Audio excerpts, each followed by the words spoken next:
Pero ramdam na ramdam naman natin na hindi, no? Ramdam natin na mas more on si Guanzon ay DDS. Alam natin yan mga bossing, yung mga estilo at yung mga galawan pa lang ni Guanzon eh. Di ba? Oh, pakinggan ho natin. Sa DSW daw, nag-iimbak ng ayuda si Senador Risa Ontiveros. Sa 2028 pa niya ilalabas iyan. Ano, para saan? Siguro gusto nilang siraan itong si Risa Ontiveros, no? Mga kababayan. Kasi nararamdaman niya nila na malakas, vice-presidente o presidente, kung saan man tumakbo yan, lalong-lalo na ho, kapag ka, kapag ka nagtambal po ang pink at pula, mga kababayan, eh talagang makakakuha ng posisyon si Risa Ontiveros, presidente o vice-presidente, no? Kung talaga pong magtuloy-tuloy itong nangyayari po sa atin na, ayan, tignan nyo ho, yung mga viewers natin, halo ng kakamping at tayo pong mga sumusuporta sa gobyerno. Ganon din po yung mga viewers, ng mga vloggers, ng mga kakamping, halo din po ng sumusuporta sa gobyerno at ng mga kakamping, syempre, mga bossing. Sabi ni Shiro Kalsaki, tatakbo na rin ba sa 2028 si Guanzon? Ang nakikita ko kasi, mukha.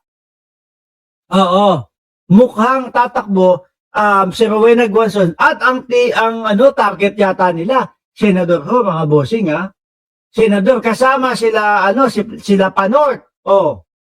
Kasama sila attorney Jimmy Bondoc, mga kababayan. Yan, sila daw yung mga tatakbo para sa mga Duterte sa 2028 campaign or election, mga boss. Pakinggan natin si Rowena Guanzon. Ito.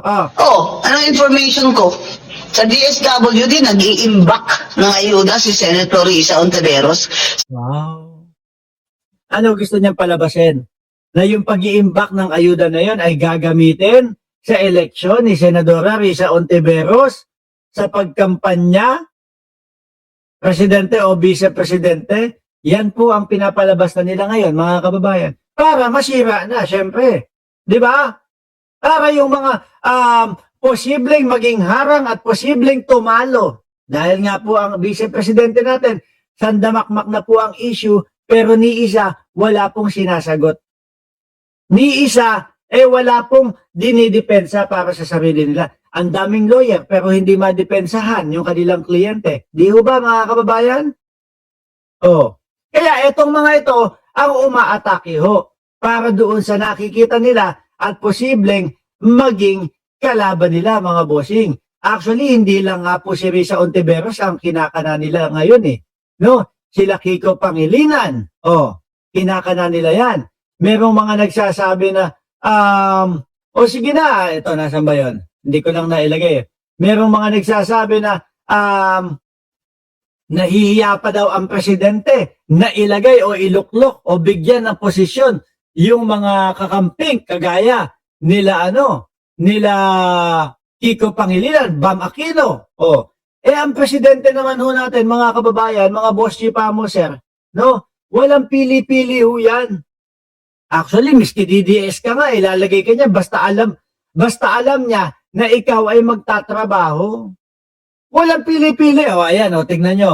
Binibira na nila yung kakamping, mga bossing. Kasi nga, talagang nakita nila ang lakas at bumabalik, nanunumbalik ho, no? Sabi dito, sinagot ni Mami Pebbles, yung si Lopez pala ito.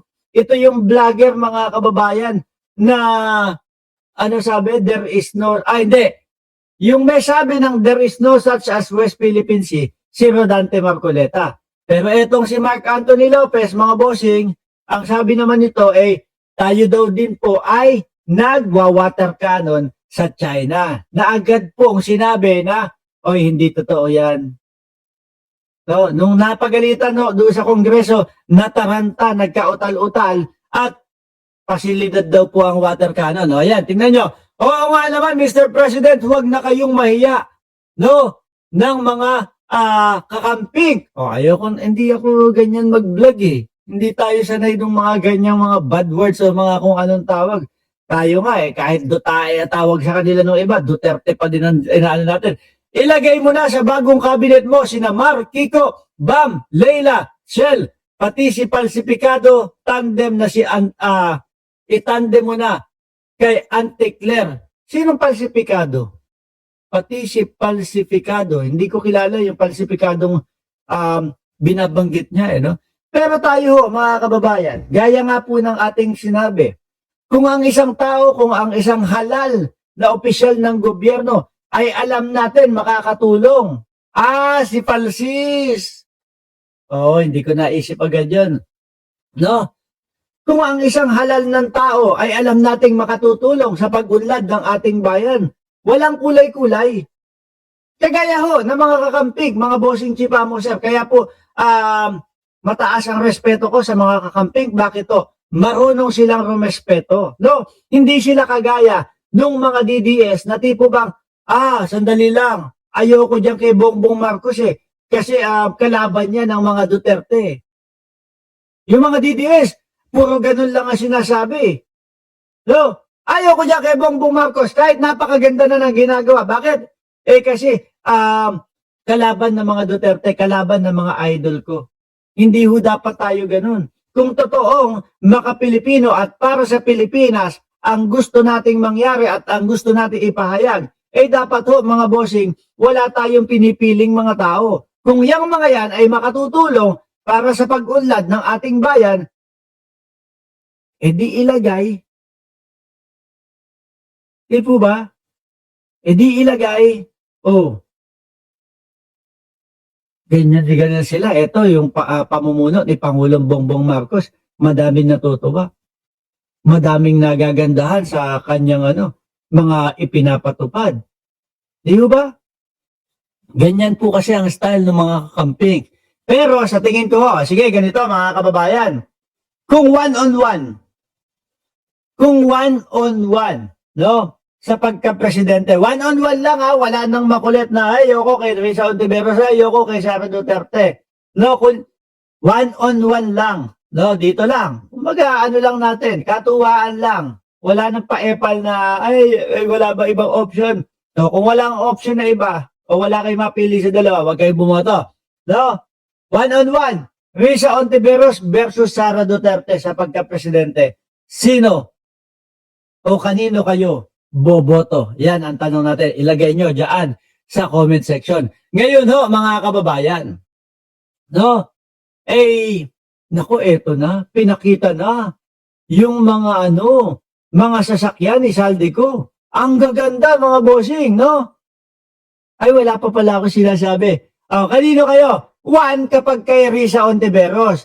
2 kapag kay Sara Duterte. Yan, iwan nyo dyan sa comment section. Ngayon mga kababayan, dumako tayo sa susunod nating topic. Nako, eto